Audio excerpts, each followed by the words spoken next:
El sol de Sonora nacía implacable, tiñendo el horizonte de un naranja polvoriento que prometía otro día de calor abrasador. Para Elena Ramírez, sin embargo, cada amanecer era una bendición. Sus pies descalzos conocían cada piedra y cada grano de arena del pequeño rancho que su familia llamaba hogar.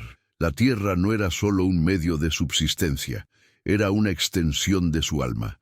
Un legado transmitido por generaciones de hombres y mujeres resilientes que aprendieron a extraer vida de la aridez. Se movía con una gracia silenciosa, cuidando de las cabras y de las escasas siembras de maíz que insistían en crecer con su fe tan arraigada como los cactus que salpicaban el paisaje. La vida era sencilla, dictada por el ciclo del sol y las estaciones, y en su simplicidad era completa. Cada tarea, desde sacar agua del pozo hasta remendar las cercas de madera, era un ritual sagrado de pertenencia. La paz, sin embargo, era un espejismo en el desierto de Sonora, un lugar donde bestias como el capitán Ricardo Montoya imponen su ley. Y esta no es solo una historia, es un grito de guerra contra la injusticia que tantos han sufrido en silencio. Si tú también sientes que llevas un león o una leona por dentro, un espíritu que se niega a ser pisoteado, entonces únete a nuestra manada. Queremos reunir a 1000 valientes que nunca se rinden. Suscríbete ahora mismo y dinos en los comentarios desde qué rincón del mundo nos estás viendo para saber hasta dónde llega nuestro rugido. El nombre del capitán, conocido como la Bestia, era una plaga susurrada al viento, un veneno que se extendía por los pueblos polvorientos y las cantinas sombrías. Su hacienda, un oasis de lujo y opulencia, había sido construida sobre las lágrimas y el sudor de los campesinos que aplastaba bajo sus botas. Montoya no solo tomaba tierras, se deleitaba en quebrar espíritus, en humillar a quienes osaban mirarlo a los ojos. Era la personificación de la injusticia en una tierra donde la ley la dictaba la punta de un revólver, y la suya era la más rápida y letal de todas. Elena conocía las historias, pero siempre las mantuvo a distancia, como truenos de una tormenta en otra provincia. Creía que la fe y el trabajo honesto eran escudos suficientes para proteger a su familia.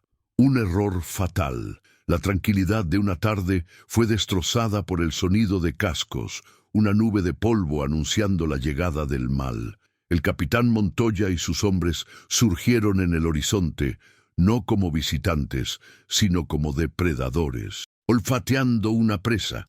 El motivo era banal, una supuesta deuda antigua, una excusa barata para saciar su sed de poder. La mirada de Montoya recorrió el humilde rancho con desprecio, sus labios curvándose en una sonrisa sádica que heló la sangre en las venas de Elena. En ese instante, supo que el mundo tal como lo conocía estaba a punto de derrumbarse en cenizas. El padre de Elena, un hombre de pocas palabras y mucha dignidad, se plantó al frente, con el cuerpo erguido y la barbilla en alto, negándose a doblegarse.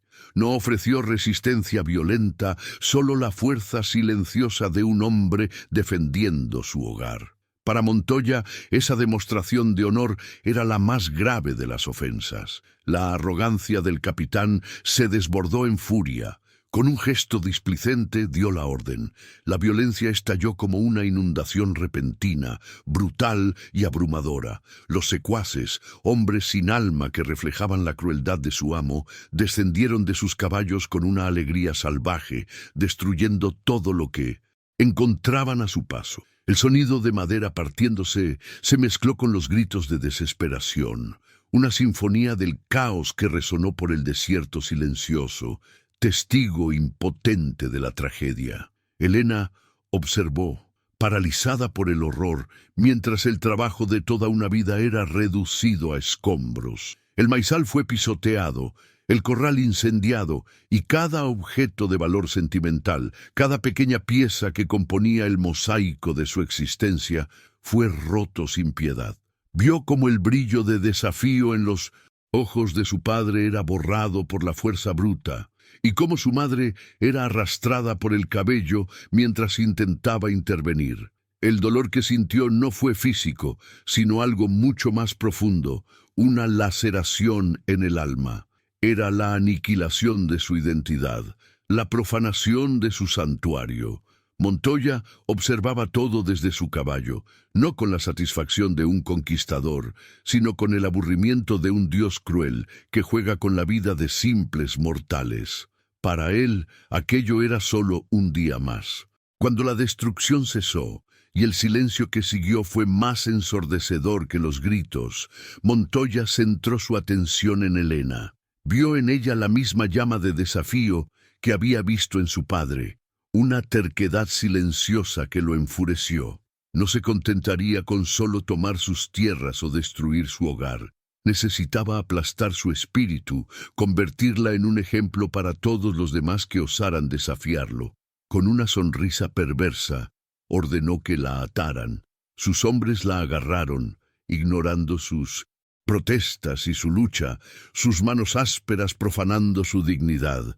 Una cuerda fue atada a sus muñecas, el otro extremo sujeto a la silla del imponente caballo del capitán. El miedo dio paso a un odio gélido que comenzó a arder en sus venas. La humillación fue el ápice de su crueldad. Montoya espoleó a su caballo y Helena fue arrastrada, su cuerpo desgarrando el suelo de tierra y piedras. El dolor era insoportable, la piel de su espalda y piernas siendo arrancada, cada sacudida enviando oleadas de agonía por todo su ser. Pero el dolor físico era insignificante en comparación con la degradación. Era tratada como menos que un animal, un objeto de desprecio para el divertimento sádico de la bestia. El polvo ahogaba sus pulmones, el sol quemaba su piel expuesta y las risas de los secuaces eran como puñales en sus oídos. Ella levantó la cabeza, sus ojos encontrando los de Montoya, y lo que él vio allí no fue súplica, sino una promesa silenciosa de retribución forjada en el fuego de aquel infierno. La arrastró por kilómetros, dejando un rastro de sangre y piel en la arena del desierto. Cuando finalmente se cansó de su deporte cruel, se detuvo. Con un tirón violento, la cuerda fue desatada y el cuerpo inerte de Helena cayó al suelo. Era una masa de heridas abiertas, apenas respirando, la vida escapándose de ella bajo la mirada indiferente del cielo azul. Montoya la miró con desdén, convencido de que la había quebrado. Creía que la dejaba para ser devorada por los buitres o consumida por el sol, un fin insignificante para alguien que se atrevió a desafiarlo. Su único error, su error fatal, fue su exceso de confianza. La dejó viva, creyendo que una mujer campesina era demasiado débil para representar una amenaza real. Abandonada en medio de la vasta e implacable inmensidad del desierto de Sonora, Helena coqueteó con la muerte.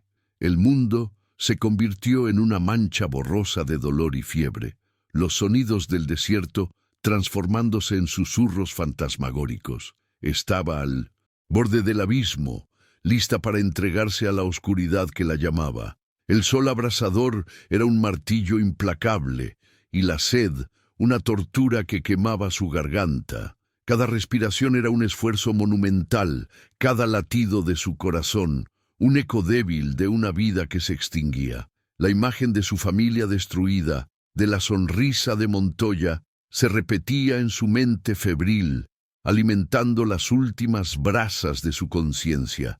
El desierto, que antes había sido su hogar, ahora se había convertido en su tumba. Fue entonces, en el umbral entre la vida y la muerte, cuando algo cambió. Quizás fue una alucinación causada por la fiebre, o quizás fue algo más profundo, el espíritu indomable de sus ancestros negándose a dejarla partir. En su mente vio los rostros de su abuela, de su bisabuela, mujeres fuertes que habían enfrentado sequías, bandidos y la propia dureza de la vida sin jamás doblegarse. Sus voces resonaron en su alma, no con palabras de consuelo, sino con una orden poderosa. «Levántate». No le ofrecieron consuelo, sino la fuerza contenida en la sangre que corría por sus venas. El dolor no importaba, la humillación no importaba. Lo que importaba era el honor, la herencia de resiliencia que era su derecho de nacimiento. Una fuerza primordial, nacida de la más profunda desesperación, recorrió su cuerpo mutilado. Con un gemido que fue más un rugido de desafío, Elena apoyó las manos en la arena caliente.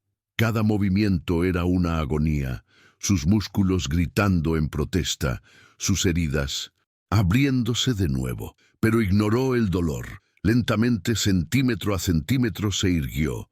Primero de rodillas, luego, tambaleándose, logró ponerse de pie. El mundo giraba a su alrededor, pero su mirada estaba fija en el horizonte, en dirección a la hacienda de Montoya.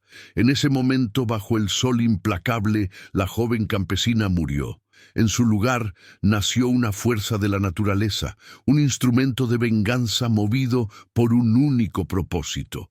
La fe en Dios había sido reemplazada por un juramento profano. Juró no a los cielos, sino al propio desierto que la presenciaba. Juró que cada gota de sangre que derramó sería devuelta por duplicado. Juró que el imperio de Ricardo Montoya sería reducido a polvo, tal como él hizo con su hogar.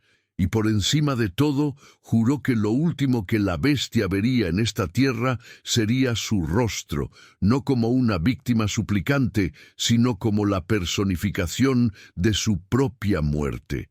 La venganza no sería solo un acto de retribución, sería la reconstrucción de su alma, la única forma de recuperar el honor que le fue robado. Su viaje de víctima a verdugo había comenzado, un camino solitario y sangriento del cual no habría retorno. El paisaje a su alrededor, antes un símbolo de su hogar y de su paz, ahora se transformaba en su campo de entrenamiento, en su aliada. El desierto, con su belleza brutal y sus reglas implacables de supervivencia, sería su maestro. Elena aprendió a leer las estrellas para guiarse, a encontrar agua donde parecía no haberla, a distinguir las plantas que curaban de aquellas que mataban. Se convirtió en una criatura del desierto, su piel endurecida por el sol, sus sentidos agudizados por la necesidad.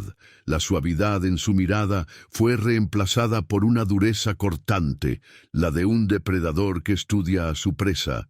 Ya no estaba solo sobreviviendo, se estaba preparando para la cacería, para la guerra que libraría sola. Su transformación fue un proceso doloroso y solitario. Las noches frías del desierto las pasaba en reflexión, el luto por su familia y por su vida perdida, mezclándose con la rabia incandescente que la consumía. Se despojaba de su antigua identidad, capa por capa. La joven que amaba la siembra y el canto de los pájaros daba paso a una mujer que aprendía el peso de un arma, el silencio de una emboscada. Se preguntaba si, para destruir al monstruo que era Montoya, necesitaría convertirse en un monstruo aún mayor. La respuesta llegaba con la imagen del rostro arrogante de él, y la duda se disipaba, dejando solo la certeza fría y afilada de su propósito. El primer paso de su viaje la llevó a un pueblo olvidado por el tiempo, un lugar donde los desesperados y los forajidos buscaban refugio. Fue allí donde los rumores la guiaron hasta Joaquín, un viejo vaquero recluido y amargado, cuyos ojos cargaban el peso de una tragedia personal. La gente decía que era un fantasma, un hombre que hablaba más con el viento que con las personas. Decían también que su familia había sido víctima de la misma crueldad que había destruido la vida de Elena, a manos del mismo hombre, Ricardo Montoya. Elena vio en él no solo a un mentor, sino a un espíritu hermano, un alma marcada por la misma sed de justicia. Encontrar a Joaquín no fue fácil. Vivía aislado en una cabaña miserable, alejado de todo contacto humano, ahogando sus memorias en botellas de tequila barato. Cuando Elena lo encontró, la recibió con la hostilidad de un animal herido. No quería nada con el mundo, y mucho menos con los problemas de una joven desconocida. Pero Elena era terca. No le rogó, No le suplicó, simplemente se quedó allí, su presencia silenciosa y su determinación inquebrantable hablando más que cualquier palabra. Esperó durante días, soportando su indiferencia y sus insultos, hasta que él finalmente vio en sus ojos el mismo fuego que un día había ardido en su propia alma. Joaquín vio en ella una segunda oportunidad, una ocasión de redención. El odio que había intentado enterrar bajo años de alcohol y soledad resurgió, canalizado ahora hacia un nuevo propósito. Aceptó entrenarla.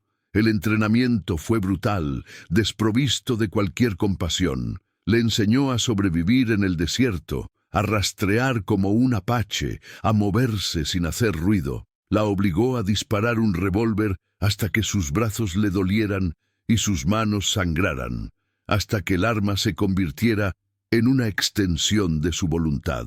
No solo le estaba enseñando a luchar, estaba forjando un arma, afilando su dolor y su odio hasta convertirlos en una hoja letal. Cada lección era un paso más lejos de la mujer que había sido. Mientras tanto, la ausencia de noticias sobre el destino de Elena era interpretada como su muerte. En el pueblo cercano al rancho destruido, el padre Mateo, el sacerdote local, rezaba por su alma. Era un hombre dividido, su fe predicaba el perdón y la compasión, pero su corazón clamaba por justicia ante la tiranía de Montoya. Conocía a Elena desde niña, admiraba su bondad y su fe inquebrantable. La brutalidad de lo que le había sucedido sacudió los cimientos de sus propias creencias. En secreto, comenzó a recopilar información, a escuchar las conversaciones de los hombres de Montoya que se confesaban borrachos, buscando una forma, cualquier forma, de minar el poder de la bestia. El poder de Montoya parecía inquebrantable. Su hacienda era una fortaleza, sus hombres, un ejército particular. Controlaba las rutas de comercio, las fuentes de agua y la vida de todos en la región.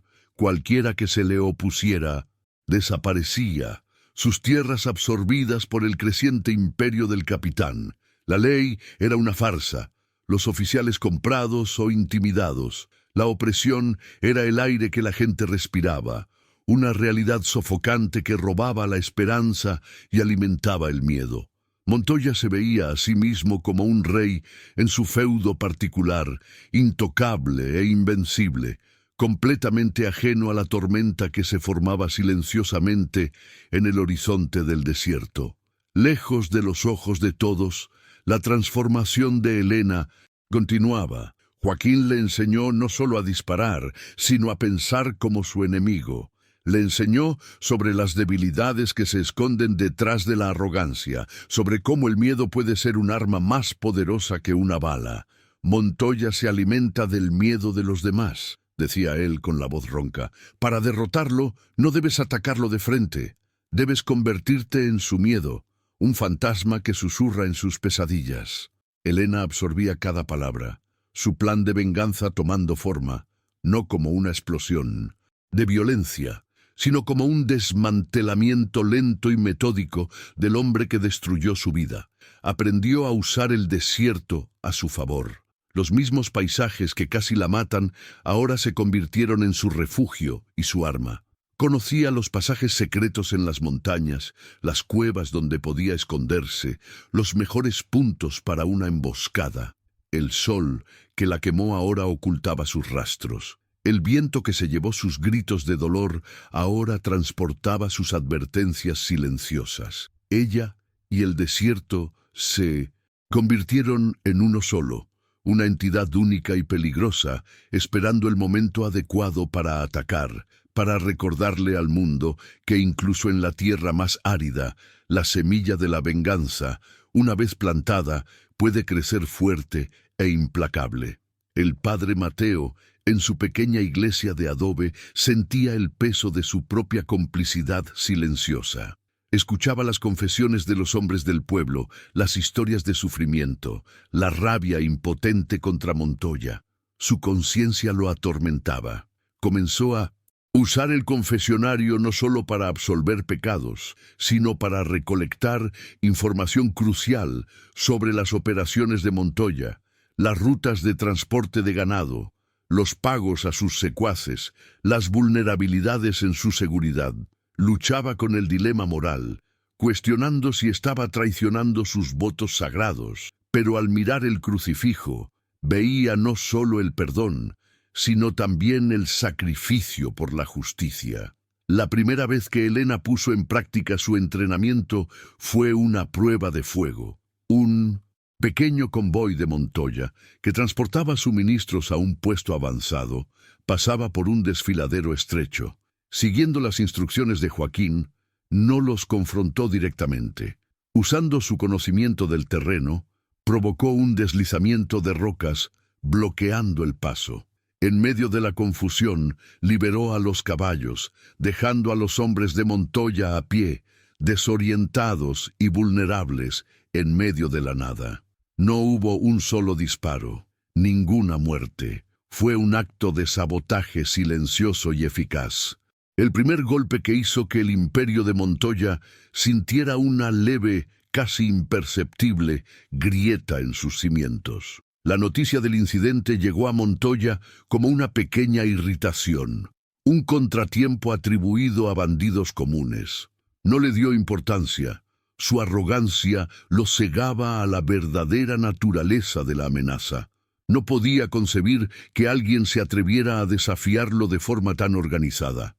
Mientras él descartaba el evento, la semilla de la leyenda comenzaba a brotar. Los pocos campesinos que se enteraron del suceso no vieron la acción de bandidos, sino un susurro de esperanza, una señal de que quizás el dominio de la bestia no era tan absoluto como parecía. Y en su cabaña lejana, Joaquín se permitió una rara sonrisa de satisfacción. La cacería había, de hecho, comenzado. Elena, por otro lado, no sintió alegría ni satisfacción, solo la confirmación fría de que era capaz.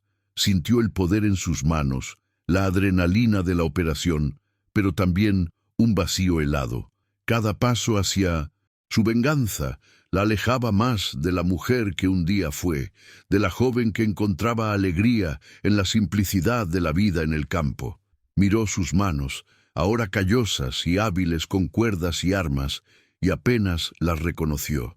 La lucha interna se intensificaba. ¿La venganza traería paz o solo la transformaría en lo mismo que ella tanto odiaba? La respuesta aún estaba envuelta en el polvo del desierto, esperándola al final de aquel camino sangriento. El conflicto central estaba establecido. Por un lado, el poder opresor y la crueldad sádica de Ricardo Montoya, un hombre que se consideraba invencible. Por el otro, una mujer que lo había perdido todo, armada con un conocimiento íntimo del terreno y una determinación forjada en el más profundo dolor y humillación. Era una batalla desigual, la fuerza bruta contra la astucia, un imperio contra un fantasma. El desierto de Sonora sería el tablero de ajedrez para este juego mortal, donde cada movimiento podría ser el último. La leyenda del fantasma vengador estaba a punto de nacer, y Montoya pronto aprendería a temer a las sombras. La introducción se cierra con la imagen de Elena observando la hacienda de Montoya a lo lejos, desde lo alto de una colina. La fortaleza iluminada parecía una estrella arrogante en medio de la oscuridad del desierto. Su rostro era una máscara de determinación, sus ojos reflejando la promesa que se había hecho a sí misma. Ya no era una víctima huyendo, sino una cazadora acercándose a su presa. La cuestión ya no era si conseguiría su venganza, sino cómo y a qué costo. El escenario estaba preparado para una cacería implacable, una historia de retribución que mancharía la arena de Sonora con sangre y lágrimas, redefiniendo el significado de justicia en aquella tierra de nadie. Mientras la noche caía, trayendo consigo el frío del desierto, Elena no sintió el escalofrío. El fuego que ardía dentro de ella era suficiente para mantenerla caliente. Pensó en su familia, en el rancho, en la vida que le fue arrebatada. Esos recuerdos ya no eran fuentes de dolor, sino combustible para su misión. Se había convertido en un símbolo, no solo de su propia venganza, sino de la resistencia silenciosa de todo un pueblo oprimido. Cada paso que daba era un paso por todos aquellos que sufrieron a manos de Montoya. El viaje sería solitario, pero no estaba sola. Llevaba consigo los fantasmas de todos los que clamaban por justicia. La luna llena ascendió en el cielo, bañando el paisaje árido con una luz plateada y fantasmagórica. Elena se ajustó su zarape, la tela áspera un consuelo familiar en medio de su nueva y dura realidad. Sabía que los próximos pasos serían aún más peligrosos, que la furia de Montoya, una vez despertada, sería terrible. Pero el miedo era un lujo que ya no podía permitirse. Había mirado a la muerte a los ojos y había elegido vivir, no por instinto de supervivencia, sino por un propósito mayor. Se convertiría en la ley en una tierra sin ley, el ajuste de cuentas que, la bestia, nunca vio venir. Joaquín la observaba desde lejos, un guardián silencioso. Veía la dureza que se había instalado en ella y sentía una mezcla de orgullo y tristeza. Orgullo por su fuerza, por su capacidad de transformar el dolor en poder. Tristeza por saber el precio que pagaría, la parte de su alma que se perdería irremediablemente en ese camino. Él ya había recorrido ese sendero y sabía que no había vuelta atrás.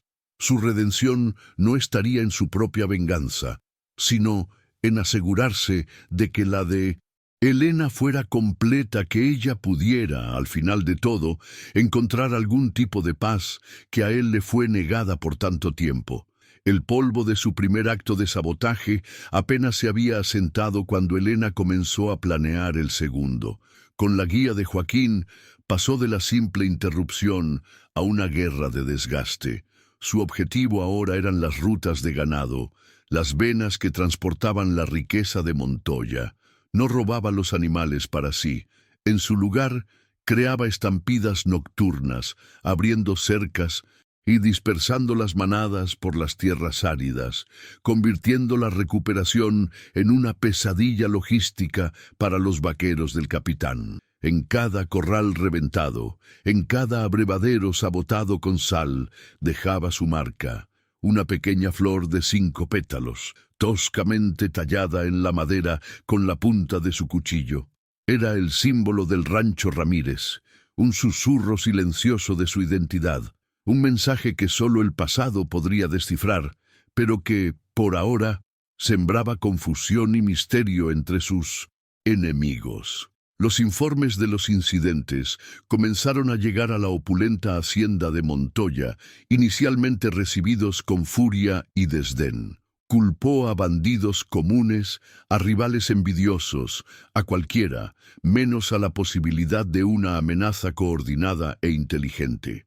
Dobló el número de guardias, ofreció recompensas generosas por información y envió a sus secuaces más brutales a patrullar sus tierras con órdenes de disparar a matar. Sin embargo, sus hombres regresaban con las manos vacías, frustrados y con miedo. Solo encontraban los rastros del caos, ganado perdido, suministros destruidos y siempre presente la enigmática talla de la flor.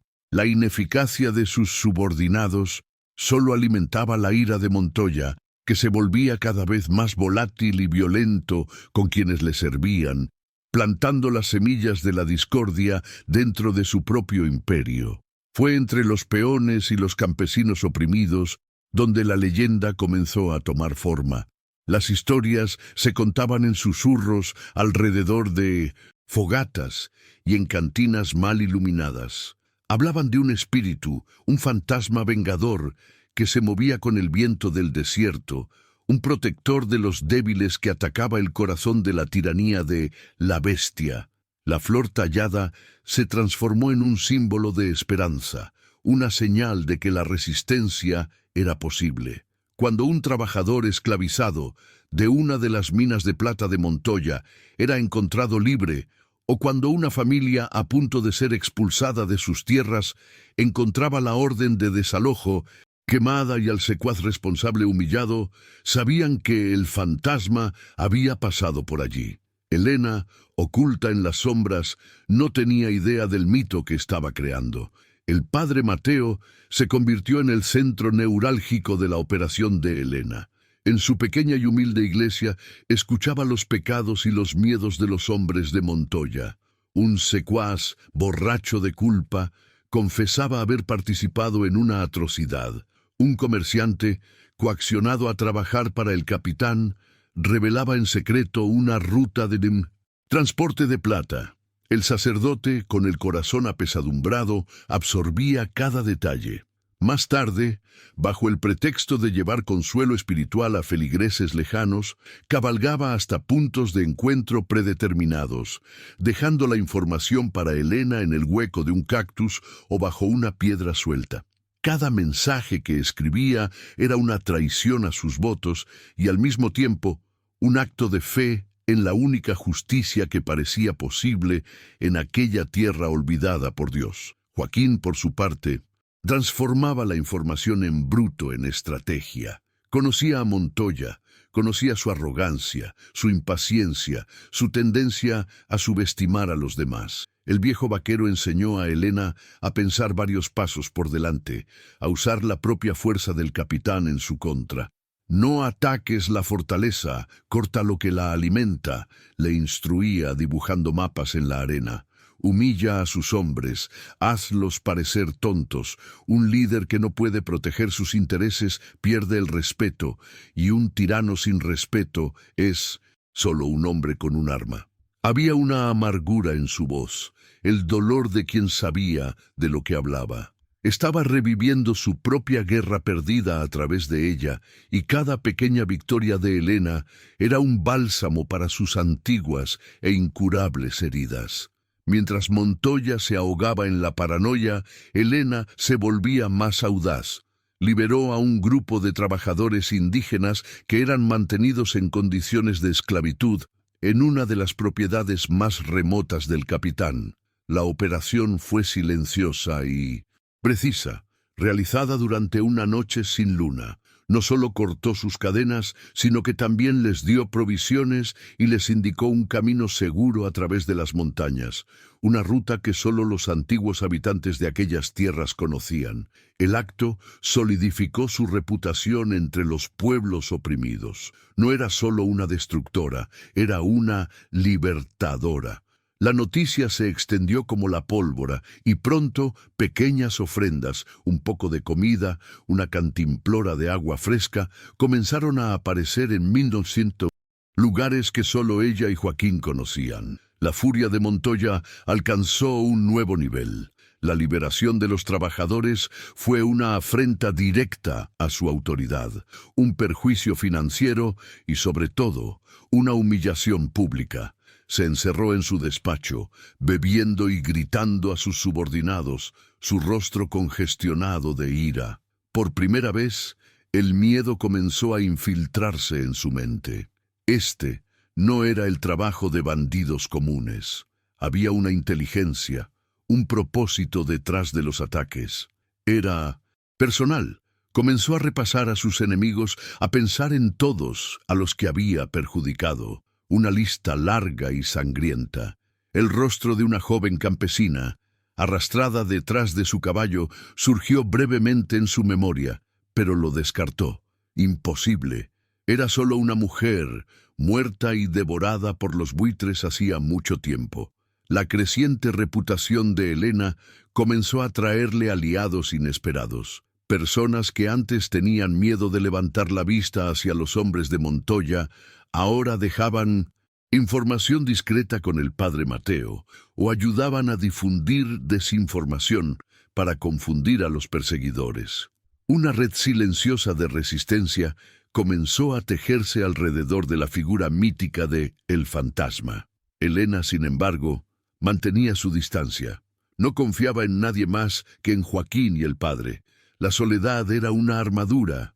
No podía permitirse el lujo de tener lazos, de preocuparse por nadie más.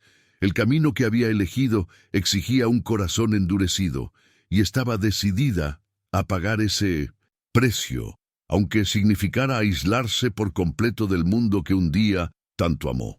El punto de inflexión inevitable llegó en una noche polvorienta.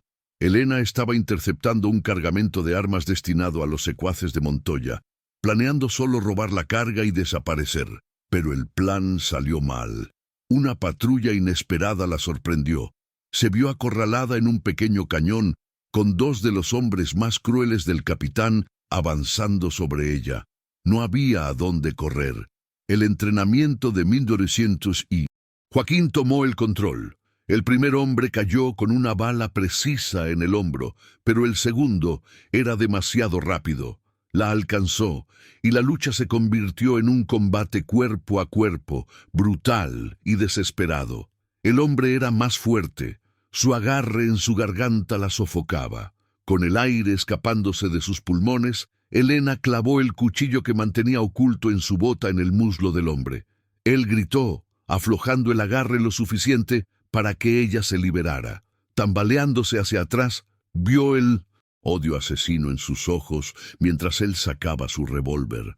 No hubo tiempo para pensar, para dudar. Ella disparó. El sonido del disparo resonó en el cañón, un sonido terriblemente final. El hombre la miró con sorpresa, un agujero rojo abriéndose en su pecho, antes de desplomarse en el suelo. El silencio que siguió fue roto solo por su propia respiración jadeante y el gemido del otro hombre herido. Había quitado una vida.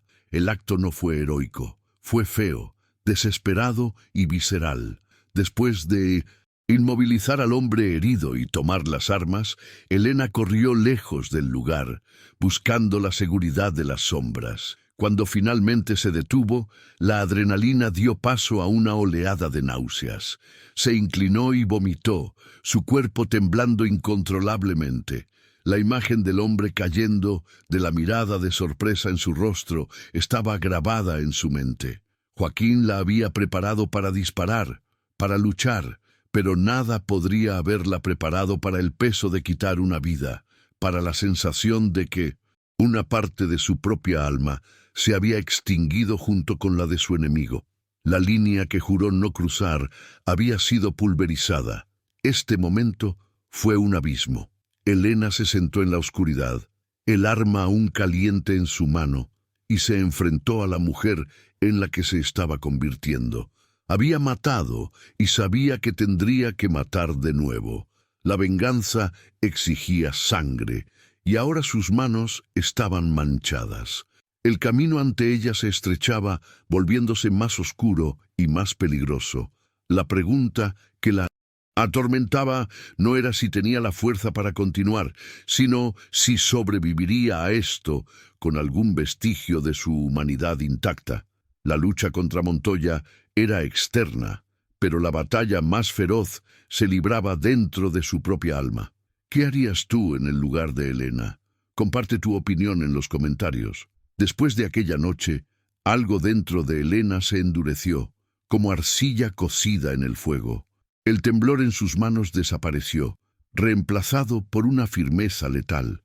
La duda dio paso a una resolución fría. Si la sangre era el precio de la justicia, entonces ella lo pagaría. Sus ataques se volvieron más audaces, más directos. Ya no solo estaba minando el imperio de Montoya, estaba cazando a sus hombres. Comenzó a apuntar específicamente a los lugartenientes más sádicos del capitán, aquellos conocidos por su crueldad contra los inocentes. Los atraía a trampas, usando su conocimiento del terreno y tácticas de guerrilla para aislarlos y eliminarlos uno por uno.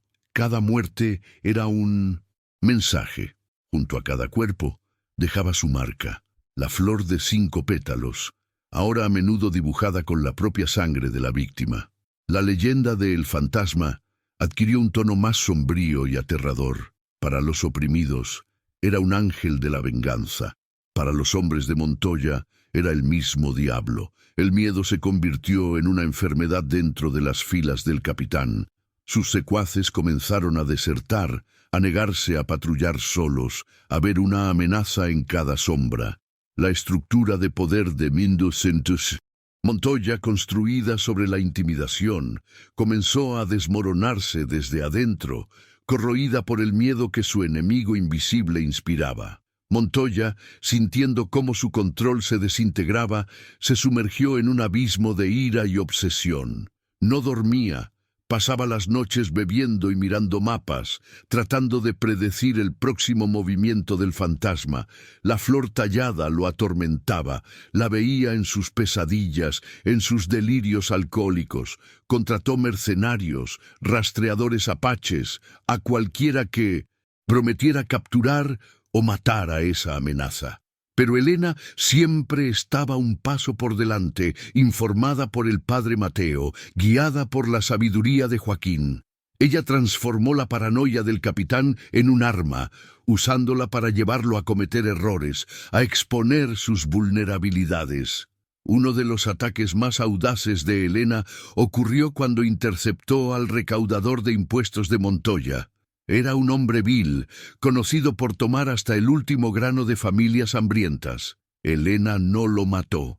En cambio, lo humilló públicamente, lo capturó, lo desnudó hasta quedar en ropa interior, lo ató de espaldas a una mula y lo envió de regreso al pueblo con todo el dinero de los impuestos robados y una nota clavada en su espalda con el dibujo de la flor. El acto provocó risas abiertas en la plaza del pueblo, una demostración pública de que el poder de la bestia no era absoluto. La humillación fue un golpe más profundo para Montoya que cualquier pérdida financiera. Joaquín observaba la evolución de Elena con una creciente preocupación. La había forjado como un arma, pero ahora temía que el arma estuviera consumiendo a la mujer. Veía la frialdad en sus ojos, la eficiencia implacable con la que planeaba sus misiones. La sed de justicia se estaba transformando peligrosamente en sed de sangre. Intentó aconsejarla, recordarle el propósito original, pero sus palabras parecían rebotar en la armadura que ella había construido alrededor de su corazón. Se sentía responsable, cuestionándose si, en su búsqueda de una redención vicaria, no la había condenado a un destino tan sombrío como el suyo, uno de soledad y violencia sin fin. El padre Mateo también luchaba con su conciencia. La información que pasaba resultaba en muertes.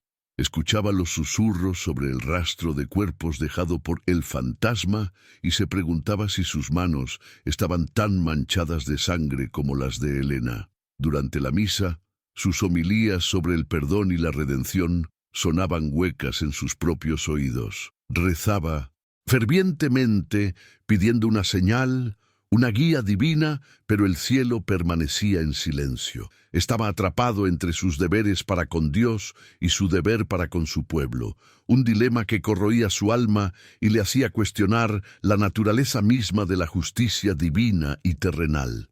La tensión en la región era palpable, como el aire antes de una violenta tormenta. Los hombres de Montoya se volvieron erráticos, disparando a sombras, desconfiando unos de otros. El imperio del capitán, antes un monolito de 1900 poder, ahora estaba lleno de grietas. Su autoridad era desafiada no por un ejército, sino por el miedo a un solo individuo, una fuerza que no podía ver, no podía entender y, lo más aterrador de todo, no podía detener.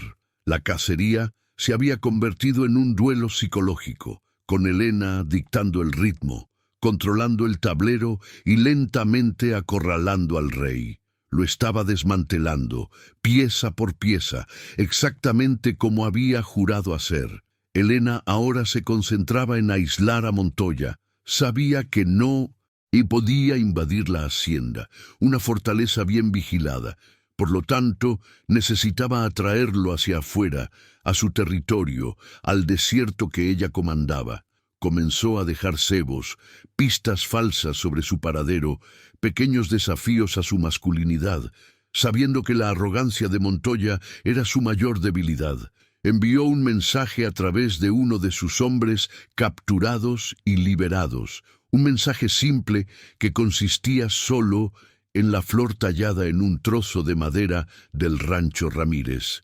Sabía que él, en algún momento, reconocería el símbolo y entendería, y finalmente lo entendió. Durante una de sus explosiones de furia, rompió una botella contra la pared de su despacho, y al mirar los fragmentos de vidrio, el recuerdo que había reprimido regresó con toda su fuerza.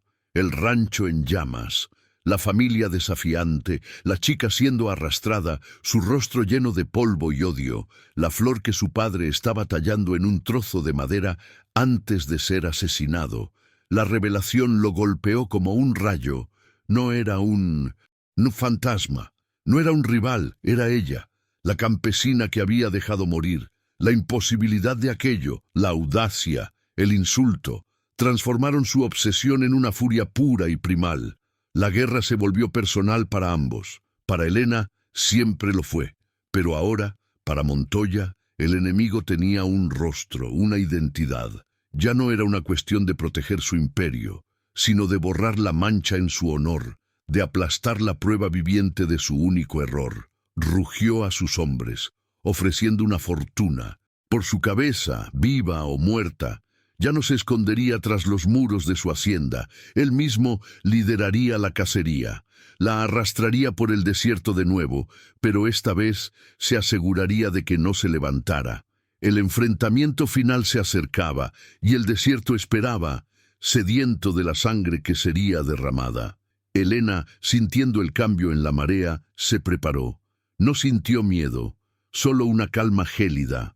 Este era el momento por el que había trabajado, por el que había sacrificado su alma. Había transformado la fortaleza de Montoya en una prisión de paranoia, y ahora estaba lista para la jugada final. No lo encontraría en una batalla abierta. Lo atraería a una trampa de su propia autoría, un lugar donde el paisaje se convertiría en cómplice de su venganza. El desarrollo de su viaje estaba llegando a su fin. El clímax sangriento estaba a punto de comenzar. El fantasma estaba listo para revelarse. Joaquín la ayudó a elegir el lugar para la confrontación, un laberinto de cañones y rocas, conocido como la Boca del Diablo, un lugar de leyendas y supersticiones, evitado incluso por los más valientes. Era un terreno traicionero, fácil de entrar y casi imposible de salir si no conocías sus secretos. Era el lugar perfecto para una emboscada. Allí, ella no sería una mujer contra un ejército. Sería el depredador en su propio territorio, y Montoya y sus hombres serían la presa. El escenario para el ajuste de cuentas final estaba siendo meticulosamente preparado. Cada piedra y cada sombra designadas para un papel en el drama que se desarrollaría. Cegado por la furia y la necesidad de reafirmar su poder, Ricardo Montoya mordió el anzuelo. Reunió a sus 20 mejores hombres, los más leales y crueles, y cabalgó hacia la Boca del Diablo. Los susurros de sus vaqueros más viejos que le advertían sobre las leyendas sombrías del lugar y la tontería de entrar en un terreno tan traicionero fueron recibidos con amenazas y desprecio. La arrogancia era una venda en sus ojos. Para él, esa expedición no era solo una cacería, era un acto de purificación, la erradicación de un insulto a su honor. Mientras se adentraban en los estrechos pasillos de roca roja, el sol desaparecía, engullido por las paredes del cañón, y un silencio opresivo descendía sobre ellos, como si la propia tierra contuviera la respiración, esperando el inminente baño de sangre. La trampa de Elena no fue construida con cuerdas o estacas, sino con el propio desierto. Tan pronto como el grupo de Montoya estuvo lo suficientemente profundo en el laberinto de piedra, un sonido bajo y retumbante resonó. De repente, una cascada de rocas y polvo se derrumbó, bloqueando la salida y separando a la vanguardia del resto del grupo. El pánico se instaló instantáneamente. Antes de que pudieran reagruparse, un solo disparo rebotó en las paredes del cañón, el sonido multiplicándose hasta parecer que estaban rodeados por un ejército invisible. Hombres que se enorgullecían de su valentía comenzaron a disparar a Aresín. Las sombras, sus gritos de furia transformándose en alaridos de miedo. El caos, meticulosamente orquestado, era la primera oleada del ataque de Helena. Se movía por las cornisas y grietas del cañón como un espíritu nativo de ese lugar. Mientras los hombres de Montoya se separaban, gritando órdenes confusas, ella los cazaba uno por uno. No había enfrentamientos directos. Un hombre que se apoyaba en una roca para recargar era arrastrado a una grieta oscura. Otro que intentaba escalar a una posición más alta era golpeado por una roca certera, despeñándose hacia la muerte.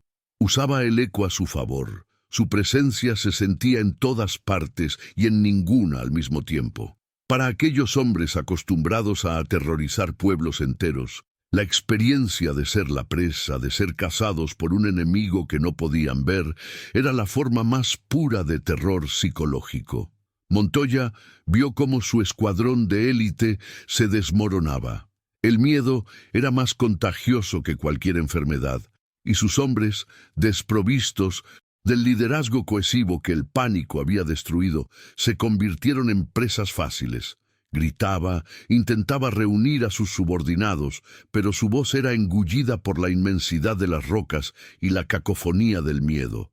En menos de una hora, el sonido de los disparos disminuyó, reemplazado por un silencio mortal. Montoya se encontró solo, su caballo asustado relinchando nerviosamente.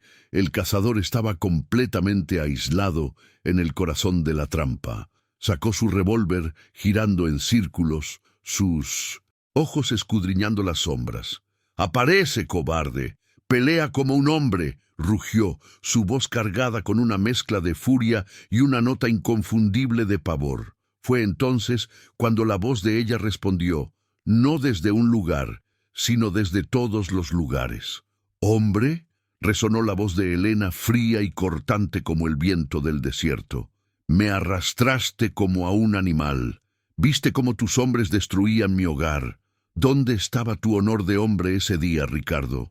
La voz lo atormentaba, pareciendo venir de arriba, de abajo, de detrás de él. Le recordaba cada crimen, susurrando los nombres de otras familias que había destruido, de otras vidas que había aplastado bajo sus botas. Ya no era la voz de una campesina, era la voz de la conciencia, un coro de todas sus víctimas hablando a través de una sola garganta, despojando su alma de cualquier pretensión de poder. La tortura psicológica lo estaba quebrando. Disparó descontroladamente contra las sombras, las balas rebotando inútilmente en las paredes de piedra. «Te di una muerte en el desierto, pero fuiste demasiado terca para aceptarla», continuó la voz, ahora más cerca. «Hoy he venido a devolverte el favor». Helena se rebeló. Surgió de una cornisa rocosa sobre él, no como un fantasma, sino como una mujer de carne y hueso, su rostro marcado por la determinación, un rifle firmemente en sus manos. Sus ojos no contenían odio, sino un vacío helado. La mirada de alguien que ya había cruzado el infierno y no temía nada. El gran capitán, Montoya, la bestia, sintió que su sangre se helaba ante la visión de aquella a quien creía haber destruido. El enfrentamiento fue inevitable. Montoya, recuperando un vestigio de su compostura, disparó primero. Helena se lanzó a cubierto, la bala destrozando la roca donde su cabeza había estado segundos antes. El tiroteo comenzó, una danza mortal entre las formaciones rocosas. Él era un tirador experimentado, movido por la furia desesperada, pero ella era más rápida, más ágil, conociendo cada piedra y cada sombra de ese terreno como la palma de su mano. Lo flanqueó, forzándolo a retroceder cada vez más hacia el interior del cañón. No era solo una batalla de balas, sino una batalla de inteligencia y estrategia. Ella tenía el control, dictando los términos del duelo final, revirtiendo por completo la dinámica de poder. Una de las balas de Montoya la alcanzó, un roce en el brazo que la hizo gruñir de dolor. El olor a pólvora y sangre flotaba en el aire, pero el dolor solo agudizó su enfoque, aprovechando la breve vacilación de Montoya, que pensó haberla incapacitado. Ella emergió de su cobertura y disparó. El tiro no fue al pecho ni a la cabeza, fue a su mano, haciendo que su revólver saliera volando. Otro tiro impactó en su rodilla, y la bestia cayó de rodillas con un rugido de dolor y frustración. Intentó alcanzar un cuchillo en su bota, pero Elena fue más rápida, pateando el arma lejos. En segundos estaba sobre él, el cañón de su rifle presionado contra su frente. Estaba derrotado. El todopoderoso capitán Ricardo Montoya, arrodillado en el polvo, desarmado y herido, a los pies de la mujer que había humillado y dejado morir. Él la miró, su rostro una máscara de odio e incredulidad. «Dispara entonces, demonio», escupió, intentando mantener un último vestigio de desafío. «Termina con esto». El silencio volvió a reinar en el cañón, pesado y expectante. Todos los meses de entrenamiento, todo el dolor, todo el sacrificio, la habían llevado a este preciso momento. La venganza estaba a su alcance, fría y simple como apretar un gatillo. El mundo entero parecía haberse detenido, concentrado en ese pequeño espacio entre el cañón del arma y la frente del hombre que destruyó su vida. Elena lo miró a los ojos y vio no a un monstruo, sino a un hombre patético, despojado de su poder, reducido a nada. El consejo de Joaquín resonó en su mente, ojo por ojo. El recuerdo del sermón del padre Mateo sobre el perdón pareció una broma cruel. ¿Qué haría? Matarlo. Rápidamente sería una misericordia que no merecía. Dejarlo vivir sería impensable. La tentación de hacerlo sufrir, de humillarlo de la misma forma en que fue humillada, era inmensa. Era la batalla final, no contra él, sino contra el monstruo en el que él la obligó a convertirse. Su elección no solo sellaría el destino de él, sino que definiría para siempre a la mujer que ella sería a partir de ese día. Podía sentir el pulso de la vida de él a través del cañón del arma, el poder de dar o quitar. Esa vida era suyo, un poder absoluto, el mismo tipo de poder que él tanto disfrutaba. Sería capaz de usarlo de la misma manera. La pregunta la atormentaba. La venganza que la había consumido durante tanto tiempo finalmente estaba allí, lista para ser servida.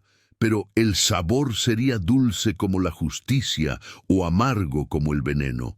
La respuesta estaba en su dedo, a milímetros de distancia de sellar su destino y el de él. El desierto, que había sido testigo de su humillación, ahora esperaba para presenciar su elección final. El acto que pondría fin a la cacería. El dilema moral era la verdadera arena del clímax. La derrota física de Montoya era solo el preludio para la resolución del conflicto interno de Elena. Ella luchó para no perderse, para no convertirse en el reflejo de la crueldad que combatía. La mujer que amaba la tierra y la fe todavía existía en algún lugar bajo las capas de cicatrices y pólvora. ¿O había sido permanentemente reemplazada por la vengadora implacable? El rostro de Montoya, contorsionado de dolor y odio, era un espejo que reflejaba la oscuridad que ella tuvo que abrazar para llegar hasta allí. Y ahora necesitaba decidir si viviría en esa oscuridad para siempre. La tensión era casi insoportable. Montoya, al percibir su vacilación, comenzó a reír, un sonido ronco y quebrado. «No tienes las agallas», se burló. «Sigues siendo solo una campesina débil». Sus palabras fueron un error final, un intento de ejercer control incluso en la derrota. No la debilitaron, por el contrario, aclararon su mente. Ella no era débil, era la tormenta que había desmantelado su imperio. Su decisión no se basaría en la debilidad o el coraje, sino en algo totalmente diferente, su propia definición de justicia. Ella no sería como él, no se deleitaría con la crueldad. El viaje de Elena la ha llevado a este momento crucial de elección, donde el destino de su enemigo y la naturaleza de su propia alma están en juego. La tensión está en su punto más alto y la resolución promete ser inolvidable. ¿Qué decidirá? ¿La venganza completa o un acto final de humanidad? No te pierdas lo que sigue. Suscríbete para ver cómo se resuelve esta historia y para seguir acompañando narrativas que desafían los límites del coraje y la retribución. Queremos saber tu opinión. ¿Qué crees que debería hacer? Deja tu teoría en los comentarios y únete a la conversación. Con la burla de Montoya resonando en sus oídos, Elena encontró su claridad. No necesitaba su aprobación, ni su miedo. Necesitaba un cierre.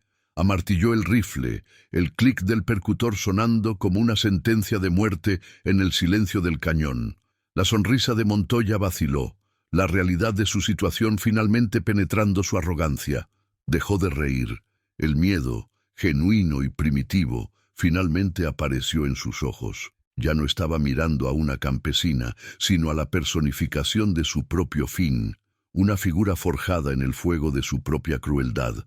El clímax de la batalla física había terminado, pero el clímax emocional estaba en su apogeo. Elena sostenía no solo un arma, sino el peso de su viaje, la sangre en sus manos, las voces de sus mentores y el recuerdo de su familia. El poder que tenía sobre Montoya era inmenso, pero la verdadera prueba era el poder que ejercería sobre sí misma. ¿Sería un acto de violencia final o el primer paso para recuperar a la mujer que había perdido? El desenlace de la vida de él estaba en sus manos, pero el desenlace del alma de ella también. Miró al cielo, a la pequeña franja de azul visible entre las altas paredes del cañón. Recordó el cielo abierto de su rancho, la sensación del sol en su piel, la paz que un día conoció. La venganza la había traído hasta aquí, pero no podía llevarla de vuelta. Con una respiración profunda, bajó la mirada de nuevo hacia el hombre arrodillado frente a ella. Su expresión no era de odio ni de perdón, sino de una aceptación sombría y resuelta. Había tomado su decisión. El dedo alrededor del gatillo se apretó. El sonido del disparo que seguiría sellaría para siempre la leyenda de El Fantasma. El disparo resonó, un sonido seco y definitivo que rebotó en las paredes de la boca del diablo antes de ser engullido por el silencio del desierto. Elena no se quedó a observar el resultado de su acto final. Se dio la vuelta, el rifle pesando en su mano como un ancla, y se alejó del cuerpo caído de Ricardo Montoya. No había ni una pizca de triunfo en su corazón, ni una ola de satisfacción. Solo un vacío profundo y agotador. El fuego de la venganza que la había consumido durante tanto tiempo finalmente se había extinguido, dejando atrás solo las cenizas de su antigua vida y el frío de un alma irrevocablemente transformada. Salió del cañón, emergiendo bajo el sol poniente, una figura solitaria cuya sombra se extendía larga y solitaria sobre la arena manchada de sangre de aquella tierra de nadie. La noticia viajó más rápido que cualquier jinete, primero como un rumor susurrado, luego como un grito de júbilo que resonó de pueblo en pueblo. «La bestia está muerto». La incredulidad inicial dio paso a una explosión de celebración catártica. El imperio de Montoya, mantenido unido por el miedo, se desintegró de la noche a la mañana. Sus secuaces, sin la mano de hierro de su líder, o huyeron al desierto o fueron capturados por la furia de los campesinos que habían oprimido durante tanto tiempo. La leyenda de El Fantasma Vengador se cimentó en la historia de la región, un cuento sobre un espíritu de justicia que se levantó del polvo para derrocar a un tirano. Nadie conocía su rostro, pero todos conocían su símbolo, la flor de 5 pétalos, que ahora era pintada en las puertas como una señal de libertad. Joaquín la esperaba a la salida del cañón, apoyado en una roca, como si supiera que ella volvería. No preguntó qué pasó. Vio la respuesta en el vacío de sus ojos. Simplemente le ofreció su cantimplora de agua. El gesto era de un consuelo profundo, un reconocimiento silencioso de la carga que ahora llevaba. Para el viejo vaquero, La venganza de Elena fue su propia redención. Vio el ciclo de dolor que Montoya había iniciado finalmente llegar a su fin, y aunque sabía que las cicatrices de ella, como las suyas, nunca desaparecerían por completo, había una sensación de paz. El fantasma de su propio pasado había sido, de alguna manera, apaciguado por el fantasma que él ayudó a crear. En el pueblo, las campanas de la iglesia del Padre Mateo repicaron, no por su mano, sino por la alegría espontánea de la gente. El sacerdote escuchó el sonido desde su pequeña sacristía y cayó de rodillas ante el altar. Lágrimas corrieron por su rostro, lágrimas de alivio, de culpa y de una fe compleja y renovada. Había roto sus votos, manchado sus manos con los pecados de la conspiración, pero al ver la esperanza regresar a los rostros de su rebaño, sintió que había servido a un propósito mayor, a una forma más terrenal e inmediata de justicia divina. Rezó por Elena, la hija perdida de su parroquia, pidiendo que, dondequiera que estuviera, pudiera encontrar la paz que tan valientemente había conquistado para los demás. La plaza central del pueblo, antes un lugar de silencio y miedo, estalló en una fiesta vibrante. Se encendieron hogueras, se sacaron guitarras de sus escondites polvorientos, y las voces de la gente se alzaron en canciones de libertad. Era una celebración profundamente mexicana, una reafirmación de la comunidad y la resiliencia. Las familias compartían la poca comida que tenían. Los niños corrían y jugaban sin la mirada vigilante de los secuaces, y los ancianos contaban historias, tejiendo la leyenda de el fantasma en el tejido de su cultura.